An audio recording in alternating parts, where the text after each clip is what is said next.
तालाब के किनारे एक बूढ़ा बगुला रहता था। बूढ़ा बगुला भोजन के तलाश की मछली पर ही निर्भर था। वह दिन भर तालाब के किनारे घाट लगाए बैठा रहता था। जैसे ही मछली नजर आती उसे लपक लेता। धीरे धीरे उसकी आंखें की रोशनी कमजोर हो रही थी। मछलियाँ पकड़ना उसके लिए मुश्किल हो रही थी। वह एक टांग पर खड़ा होकर यही सोचता कि खाने की और भोजन की कैसे व्यवस्था की जाए। एक दिन उसके दिमाग में एक युक्ति आई।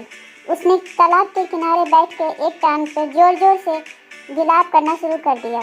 केकड़ा ने देखा, आश्चर्य होकर उससे पूछा, बगुला मामा, क्या बात है, क्यों आंसू बहा रहे हो? आज क्या मछली नहीं हाथ लगी? कैसी बातें कर रहे हो? मैं तो मछलियाँ और अन्य जीव को मारने का छोड़ दिया हूँ, क्योंकि मैं अब यहाँ के रहते इतने वर्ष हो गए हैं और मैं बूढ़ा भी हो गया हूँ। मुझे सबसे लगाव हो चुका है। मैं सारे जीव जंतु से प्यार करता हूँ, है मुझे सभी से। तालाब की सभी जीव के लिए ही तो मैं चिंता में रोए जा रहा हूँ। तुम्हें पता है, आज ही एक जाने माने ज्योतिषी को मैंने भविष्यवाणी करते हुए सुना कि इस क्षेत्र में 12 वर्षों के लिए अकाल पड़ेगा।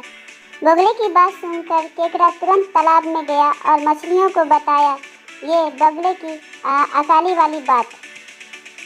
यह सुनकर सारी मछलियां बगुले के पास पहुंची और इस समस्या से निकलने का उपाय पूछने लगी।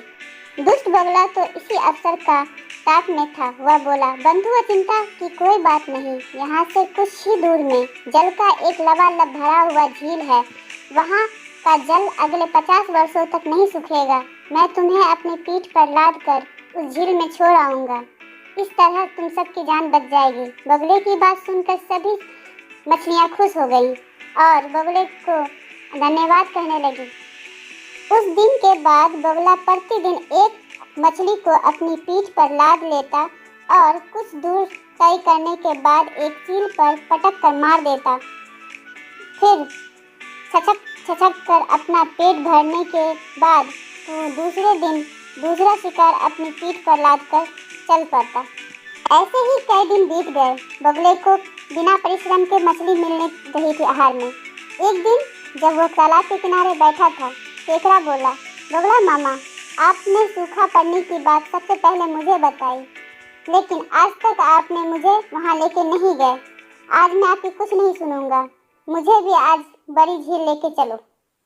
बगुला भी रोज मछली खाकर ऊब चुका था। उसने सोचा कि क्यों ना आज केकड़े के ही आहार किया जाए और केकड़े को अपनी गर्दन पर बैठाकर उड़ने लगा। कुछ दूर जाने के बाद केकड़े ने देखा कि एक बड़ी सी सील के पास मछलियों की हड्डियों का अंबार लगा हुआ था। उसे यह संदेह हुआ कि कुछ न कुछ गड़बड़ जरूर है। बगुले का किया हुआ धरा हुआ है।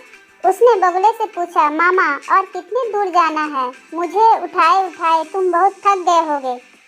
सील के पास पहुंचने के बाद बगुले ने सोचा, अब वास्तविक बताने में कोई हर्ज नहीं है। उसने केकड़े को सारी बात बता दी और बोला, केकड़े, ईश्वर का स्मरण कर ले, तेरा अंत समय आ चुका है। अब मैं तुझे अपनी मछलियों की तरह सील पे पटक कर मार दूंगा और अपना आहार बनाऊंगा। यह सुनकर केकड़े ने तुरंत अपनी नुकीली दांत बगुले के गर्दन पर दबा दिया और बगुले की गर्दन कट गई और वह वहीं तड़प कर मर गया। केकड़ा बगुले की कटी हुई गर्दन को लेकर वापस तालाब में पहुंचा और बगुले की दुष्टता की कहानी सब मछलियों को बताया और बोला, अब यह दुष्ट मर चुका है। तुम सब यहाँ आनंद से रहो और खुश रहो। यह दुष्ट अब नहीं सताएगा। बिना जांचे परखे किसी पर भी विश्वास नहीं करना चाहिए। इस कहानी में हमें यही सीख देती है।